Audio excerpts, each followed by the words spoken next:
A member of the British royal family was arrested last month. Not charged, not summoned, arrested. For the first time in almost 400 years, a royal sat in a police station while the rest of the country watched. But here's the thing, the arrest isn't even the most unsettling part of this story. It's what came after.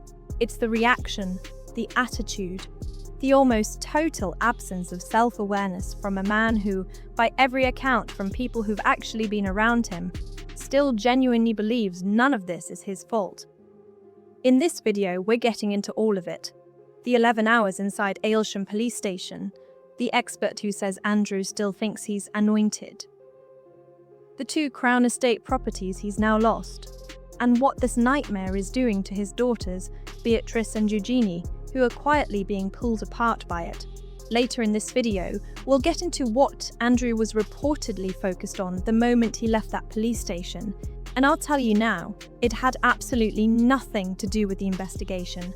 11 hours. That's how long Andrew sat inside Aylsham Police Station in Norfolk. By the time he walked out, he had been questioned, processed, and released pending further investigation. No charges announced. But the damage, the public, reputational, irreversible kind, was already done. The timing couldn't have been more brutal. The arrest came hard on the heels of the latest wave of Epstein file releases, documents that had reignited public anger and dragged the whole story back into the headlines just when it seemed like the world might finally be moving on. It wasn't. And now, with Andrew's name back in every newspaper, the scrutiny came flooding back with a force that felt almost coordinated. Even if it wasn't, what struck observers almost immediately wasn't the arrest itself. It was the image that followed. Andrew, reclining in the back seat of his Range Rover, being chauffeured away from the station, comfortable, unhurried, as though the previous 11 hours had been a minor inconvenience, rather than a historic low point for the House of Windsor. And that image, it turns out, was entirely consistent with what those close to the situation were hearing about his state of mind. Royal expert Andrew Lownie has been following this story for years. He didn't mince words. According to Lownie, Andrew still, right now, after everything, thinks he's anointed. That's the phrase he used, anointed. And paired with it came another. Andrew believes the public turning on him is deeply unfair. Let that settle for a moment. Lownie's assessment goes further than just one quote. He described Andrew as a man who has been pampered all his life, living inside a bubble so insulated that the normal rules of consequence have simply never applied to him. Status, Lownie said, is everything to Andrew. Not just important, everything. It's his entire sense of self. Strip it away, and there's very little left to anchor him. The detail that really crystallizes this picture, and this is the one I mentioned at the top, is what Andrew was reportedly preoccupied with after leaving the police station. Not legal strategy, not his public image, not his daughters.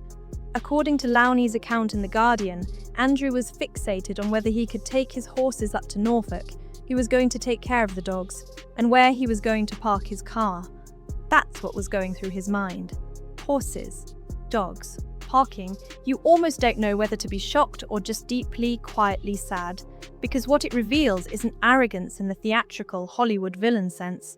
It's something more mundane and, in many ways, more troubling. It's a man so thoroughly disconnected from reality that the magnitude of what's happening around him hasn't actually registered, not because he's hiding it, but because, on some level, he genuinely doesn't feel it applies to him. And that sense of exemption, it didn't arrive suddenly. It was built, piece by piece, across decades. The properties tell their own story, and it's a story about loss, not just of homes, but of the physical, visible markers of royal status that Andrew has clung to as his world contracted around him.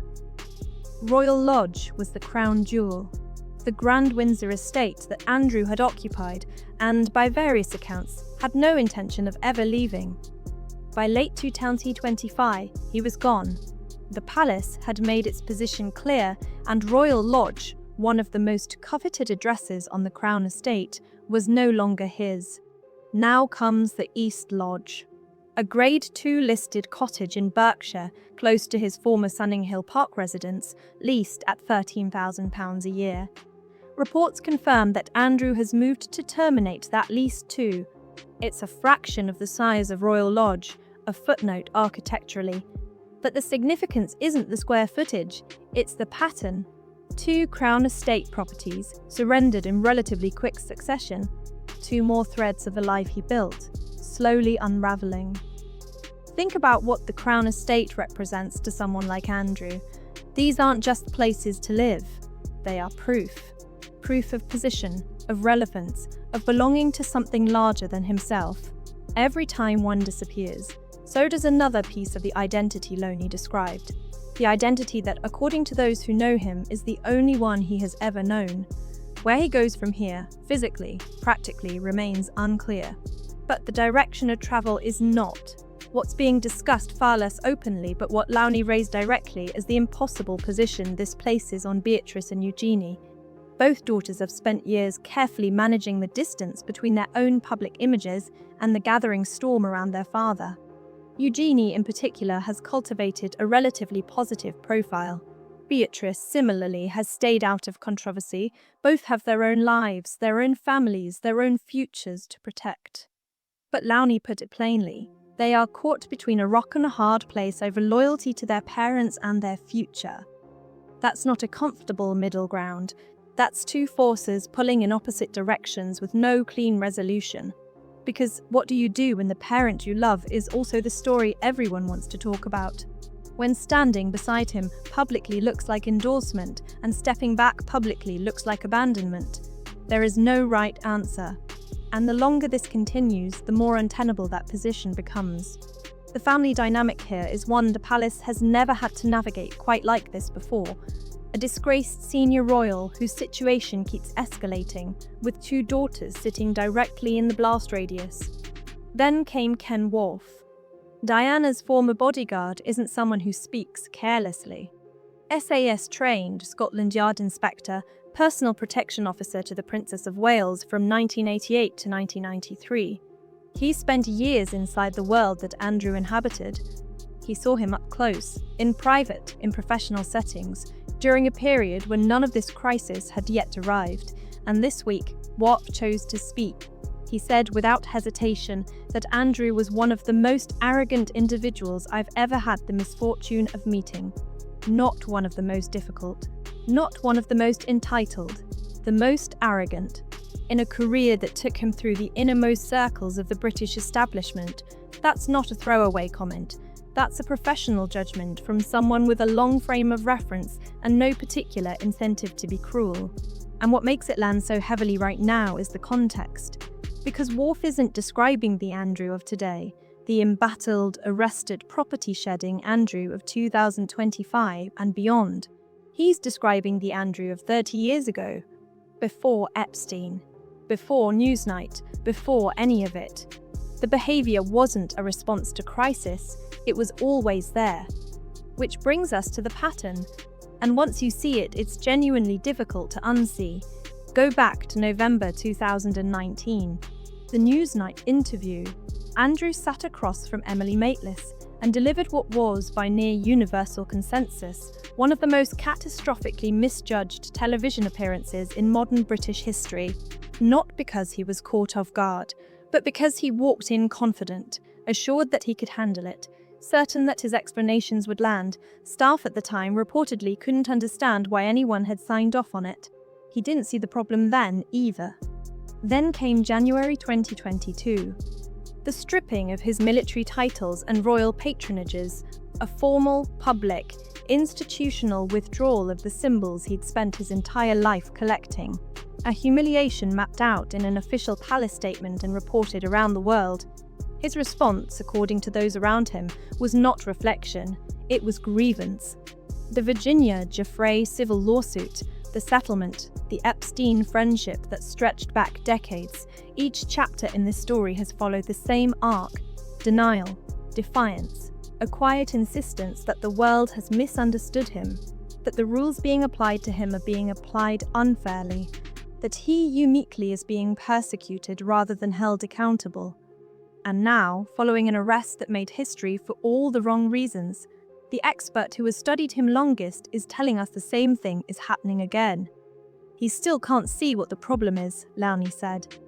He thinks he's been hard done by, 400 years since a royal was last arrested, and the man at the centre of it is reportedly worried about where to park his car. What stands out across all of this, across the interviews, the properties, the legal proceedings, the expert assessments, is how strikingly consistent it has been. Different years, different scandals, different stakes, but the same response, every single time. Grievance, entitlement, an unshakable belief that the problem is out there, not in here. The tragedy of it, if you can call it that, is that it doesn't seem performative. It seems genuine. And that, in a strange way, makes it harder to watch. For the monarchy, the question now isn't just about Andrew. It's about what happens to two young women, Beatrice and Eugenie, who had no say in any of this and are now facing a choice that no child should have to make publicly. And it's about what a 400-year first means for an institution that is already fighting on multiple fronts to prove its relevance. Do you think Andrew is capable of genuine self-reflection at this point? Or is the entitlement too deeply embedded to shift? And what do you think Beatrice and Eugenie should do? Stand by him or quietly step away to protect what they've built? Drop your thoughts below. I read every single comment. If you want to go deeper into the royal family stories that the mainstream press isn't covering fully, subscribe, we're doing this every week. And if you want to understand how we got here with Andrew, the video on the full Newsnight fallout is right there. It fills in every gap this story left open.